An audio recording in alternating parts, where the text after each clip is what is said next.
விஜய்க்கான பதிலை ஒரு தரப்பு கொடுக்கறது, திமுக தரப்புல கொடுக்கறத தவிர்க்கிறதுங்கிறது எதனுடைய வெளிப்பாடு? அதாவது அது இன்னும் கட்சியாவே நாங்க பார்க்கல.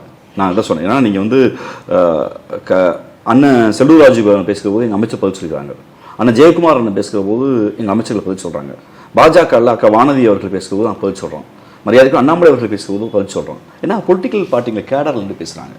நீங்கள் பொலிட்டிக்கல் பார்ட்டியாக இன்னும் வரலன்னு நாங்கள் சொல்கிறோம். அது ஒரு ரசிகர் மன்றமாக இருக்குது, சோம்பிகளாக இருக்குது, தற்குறிகளாக இருக்காங்க பல பேர். மற்றபடி கருத்து சொல்கிற அளவிற்கு இன்னும் களத்துக்கு வரலை. களத்துக்கு அவங்க போராட்டம் அல்ல. களம் அரசியல் களம் என்பது வேறு. சோசியல் மீடியா ஒரு யூடியூப் வச்சுட்டாவோ, இன்ஸ்டாகிராம் பேஜ் அக்கௌண்ட் வச்சுட்டாவோ, ஒரு சினிமாவோ இது அரசியல் அல்ல. களத்திலே இல்லாத ஒருத்தரை வந்து ஊடகங்கள் தன்னுடைய எப்படி சொன்னால் தன்னுடைய விளம்பர வெளிச்சம் வருகிறது, பார்த்தா மக்கள் பார்க்குறாங்கிறதுக்காக இவ்வளவு விசிபிலிட்டி இருக்குங்கிறதுக்காக நான் பதில் சொன்னோம்னா, இங்கே மெஸ்ஸி வந்தாலும் கூட்டம் கொடுது, நயன்தாரா கடையத்திறக்க வந்தாலும் கூட்டம் கொடுது, இங்கே சன்னி லியோன் வந்தாலும் கூட்டம் கொடுது.